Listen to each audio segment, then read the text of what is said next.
Hey, I'm Emily, and we're doing the Course in Miracles workbook lessons together. Today, we are on lesson 42. God is my strength. Vision is his gift. And you'll notice that we sort of started with these sort of very perception-based, matrixy type lessons that are like, I don't know what anything in this room means, these thoughts do not mean anything, this remote does not mean anything. And somehow, if you've noticed, we started to get to how powerful we are, and then now we're actually getting into the word God. If you notice at first, it's not mentioned a lot. Sometimes that can get people want something that's a little more secular. They want it to remain with perception, but it's important to remember that all of this is very interlinked. And if that word is difficult for you, God, replace it with something else. It was a very difficult word for me. For many years, I had it very charged with a lot of negativity. So I had to use words like universe and, the powers that be, and anything that would work for me that would sort of allow me to think about that concept, like that symbol, because really the word is a symbol. God is a symbol for something else. So I just needed a new symbol for that thing that I could relate to as being fully loving, fully caring and compassionate, and something different than what I had been taught. So feel free to word replace if necessary, and know that if that word bothers you, you're not alone. It's totally normal. We're doing a lot of healing on a lot of different levels here. If you have no idea what I'm talking about, awesome. And you're great with the word God, you want more of it, fabulous. But it's important to remember that all of that is intertwined here. Per this course, really, God is mind, so to speak. The physical is unrelatable to this being, but the mind and spirit are.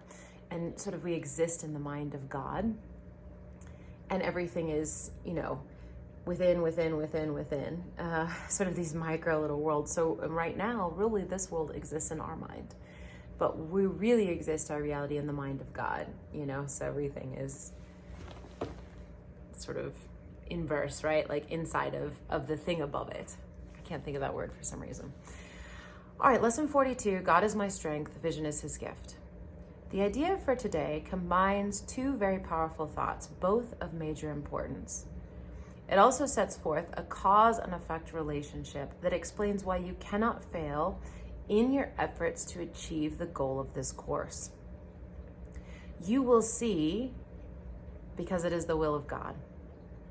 It is his strength, not your own, that gives you power. And it is his gift, rather than your own, that offers vision to you. God is indeed your strength, and what he gives is truly given. This means that you can receive it at any time and anywhere, wherever you are, and in whatever circumstances you find yourself. Your passage through time and space is not at random. You cannot but be in the right place at the right time. Such is the strength of God. Such are his gifts. We will have 2 3 to 5 minute practice periods today, one as soon as possible after you wake, and another as close as possible to the time you go to sleep. It is better, however, to wait until you can sit quietly by yourself at a time when you feel ready than it is to be concerned with the time as such. Begin these practice periods by repeating the idea for today slowly with your eyes open, looking about you. God is my strength. Vision is his gift, right?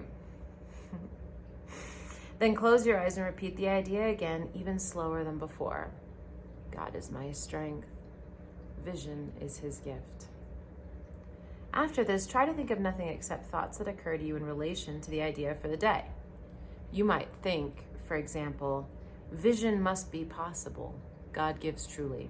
Or, God's gifts to me must be mine because he gave them to me. Any thought that is clearly related to the idea for today is suitable. You may in fact be astonished at the amount of course-related understanding some of your thoughts contain. Let them come without censoring unless you find your mind is merely wandering and you've let obviously irrelevant thoughts intrude. You may also reach a point where no thoughts at all seem to come to mind. If such interferences occur, open your eyes and repeat the thought once more while slowly looking about you. Close your eyes, repeat the idea once more, and then continue to look for related thoughts in your mind. Remember, however, that active searching for relevant thoughts is not appropriate for today's exercises. Try merely to step back and let the thoughts come. If you find this difficult, it's better to spend the practice period alternating between slow repetitions of the idea with eyes open than with eyes closed than it is to strain to find suitable thoughts. If you studied law of attraction or Abraham Hicks or any of that, there's a lot about not straining, that when we're trying, we're sort of resisting or creating resistance. So this is a lot about the art of allowing, because when it comes to that, like, you want things to flow smoothly. You want to flow smoothly with life. Effort is not always a good sign, especially in these arenas. I know that sounds strange. It's counterintuitive to thought. There is no limit on the number of short practice periods that would be beneficial today.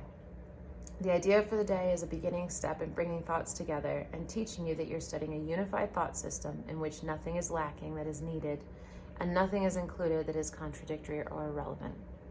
The more often you repeat the idea during the day, the more often you will be reminding yourself that the goal of the course is important to you and that you have not forgotten it. Remember, you're in control of this course's power in your life. Bye.